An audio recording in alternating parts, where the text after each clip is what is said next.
Hello, I am Violette Nimue Lycans, and I want to start a web thing where I talk about things and such. I want to talk about things I am passionate about. I want to talk about books and movies and TV shows and anything in between, just everything that I like. Yeah, everything that I like, because if I don't like something and I really just don't like it, I'll talk about that too. Like, I can't think of anything right now, but, like Dexter, I don't really like that show. Or, yeah, anyway, so just everything. I want to talk about things on the internet, and I want to do it on YouTube. So let's get started. Um, Today I want to talk about something that is like my baby. It's like my nostalgia. It is everything that makes up me started with a mouse. Disney! Namely, I want to start with Cinderella. A lot of people find a lot of flaws with Cinderella, and I don't see it. A lot of the flaws aren't really flaws. I mean, if you don't look at it a certain way, they could be flaws. And there's four main ones. I will be talking about all of those. Number one would be Cinderella's personality in general. Number two would be the prince's personality or lack thereof, and the falling in love way too fast thing. The shoe. There is an actual thing about the shoe. I don't get it, but you know what? Whatever. And four, the royal thing, whereas everyone just accepts that she's a servant girl and lets her marry anyways and becomes queen, or rather princess, until Mr. King dies and then a queen. So we are going to cover those. Number one, Cinderella's personality. I don't. Everyone says that she's too passive for her abusive situation, and I disagree. One thing that really show her character is when she's talking to her dog Bruno. Bruno and the step family's cat, Lucifer, they don't get along. They fight like cats and dogs. And, yeah, they just don't get along. Whatever. And Bruno, the dog, has a dream about catching Lucifer and doing bad things to him.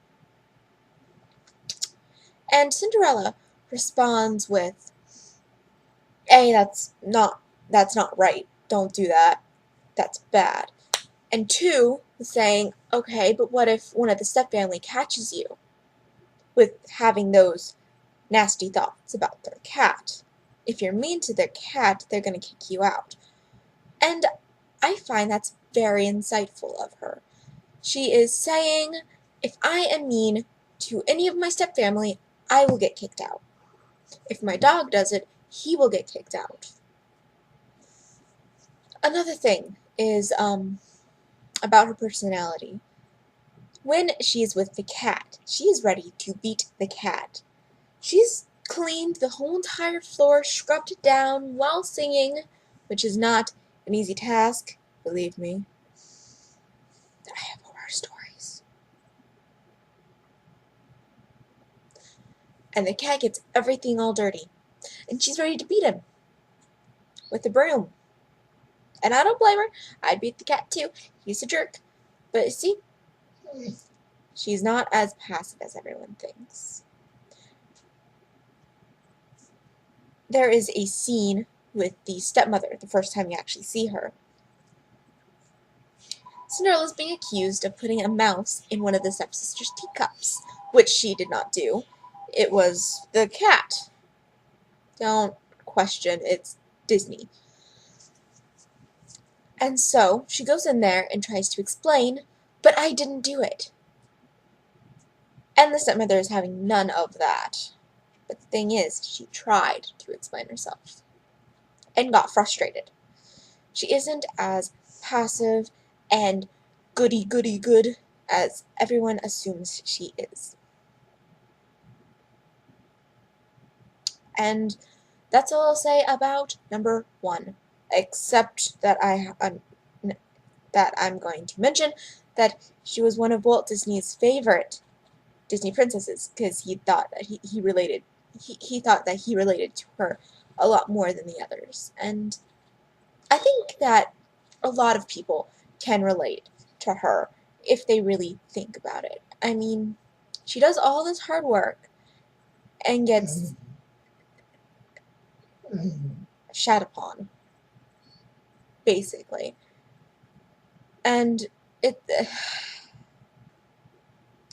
I know that I can relate whenever I do a project or something, like a group project, and everyone's just like, I'm gonna do this stuff. And then I'm just like, okay, I'll do it all, whatever. And then I do it all. And then they go and complain, hey, that's not good enough. You didn't do hard work. This is not gonna get us a good grade. I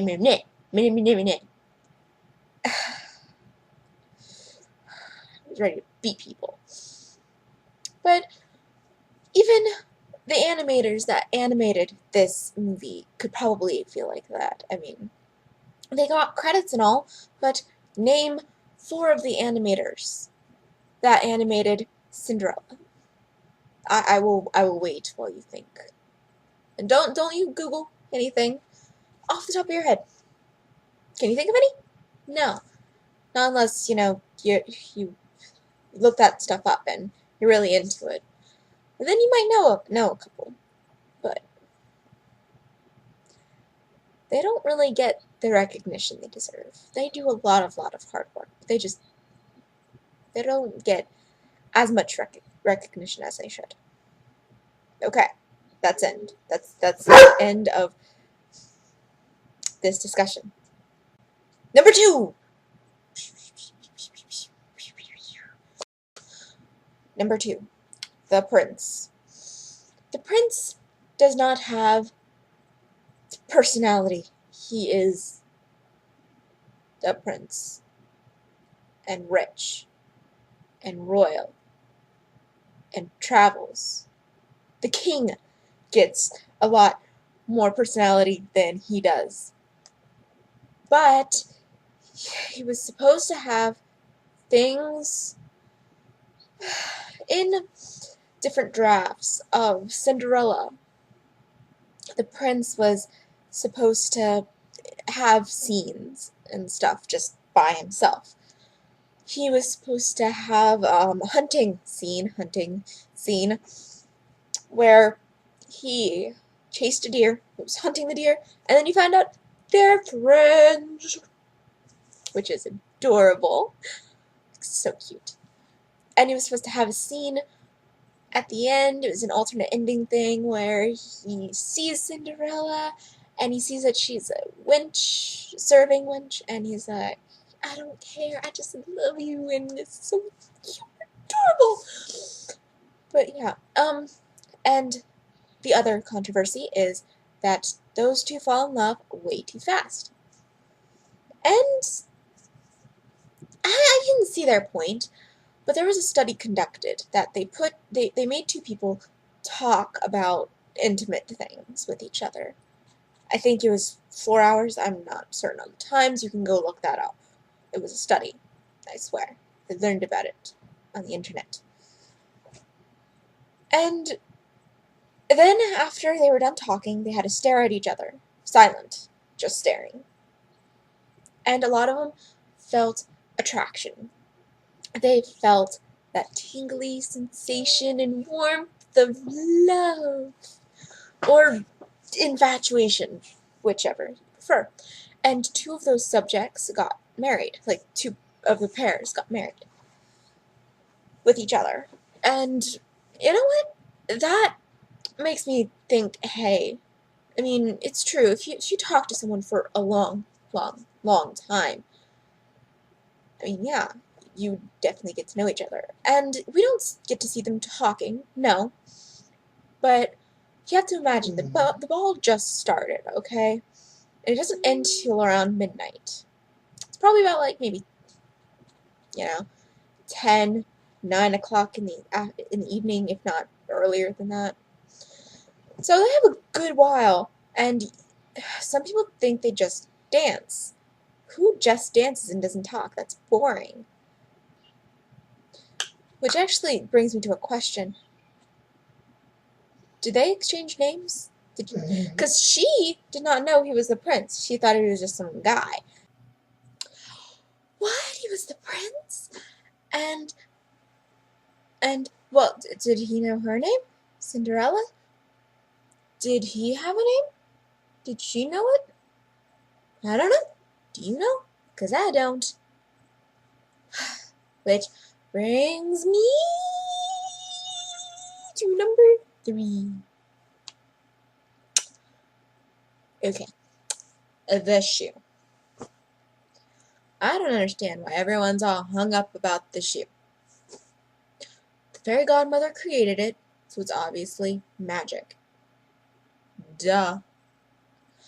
I mean, I don't understand why people have a problem with this concept. I mean, it's a magic shoe, obviously. Duh. If magic created it, then it'd have to be kind of magic. I think. Right? Yeah. And so, when I was a kid, I always thought that,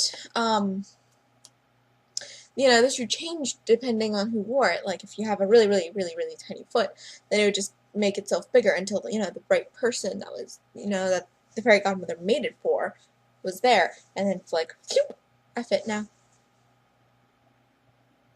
I mean, if you notice, on the, stepsister's feet, it's like it fits her big toe. Which is like crazy. I mean, does she have that big of feet? Because I haven't exactly, seen her feet before.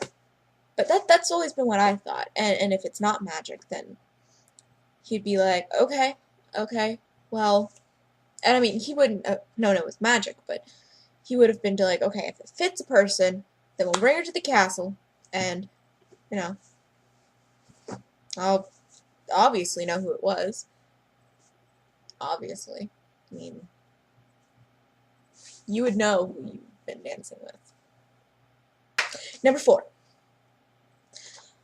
So at the end, it's this big wedding thing, and everyone's wondering, well, why is everyone cool with this servant, marrying the prince? And I have to say that either A or B happened. A is a rather normal theory, and B is awesome. So, A. Since her father was a lord of some sort, this is kind of headcanon-y, but whatever. So her father was a lord of some sort, and so she would have been a lady. So she came from, good breeding and all that. Yes, she was a servant, but she was born a lady. Okay, that's theory 1. Theory 2 goes into more conspiracy. Okay?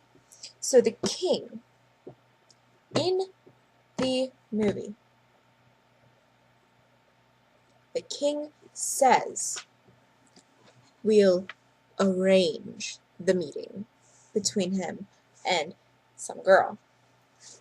So what I think, and this is very headcanon-y, but what I think happened is he used the dark arts to summon the godmother, and the godmother came down. She was like, what you want? And he's all like, marry my son off to someone. He needs a woman. Marry him. She's like, okay, I can do that. Cool. And the king's all like, good. And I'll be cool with whoever you pick, because we just need someone. He needs a woman. He needs to get laid. And she's all like, okay. But it doesn't matter who I pick. It's gonna be cool. Okay? And he's like, okay. And so then she comes down to the most deserving person, in this case, Cinderella. And she's all like, I'm gonna turn you into ballroom ready person, princess thing. And Cinderella's like, a fairy godmother? Cool. And then boom. And then magic happens, and then love. And then she's all like, that's the girl. But she's a servant. But I don't care. I got you send someone, so he's gonna marry her. And the king's all like, okay. Whoa, just don't burn down my village, man. Just don't do it. And yeah, that's how it happened. That's why everyone's okay with it. Because magic.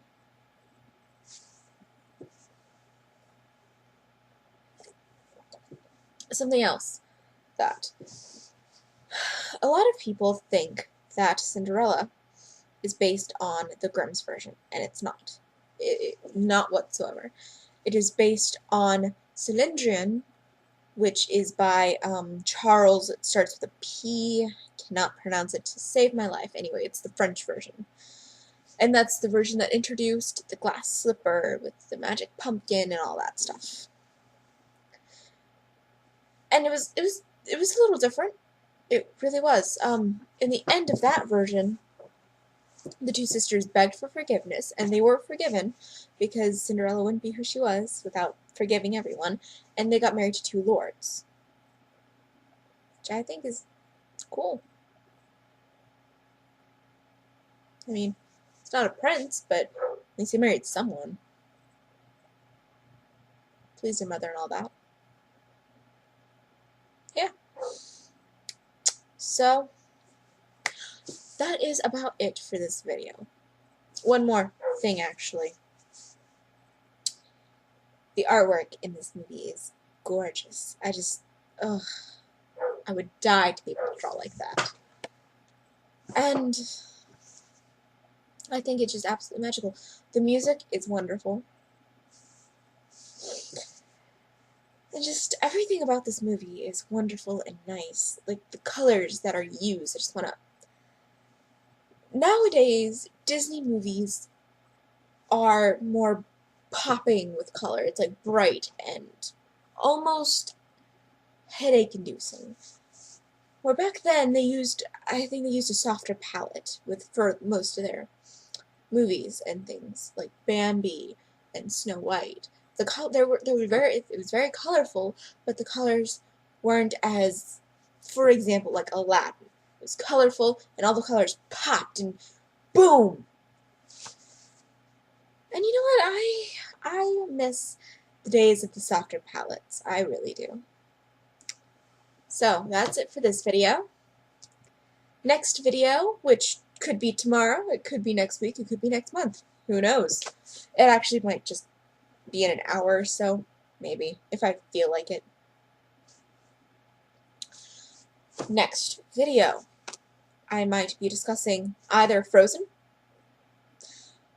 or a musical, maybe. Like, I have a couple musicals I want to talk about. So we might do a musical. Or,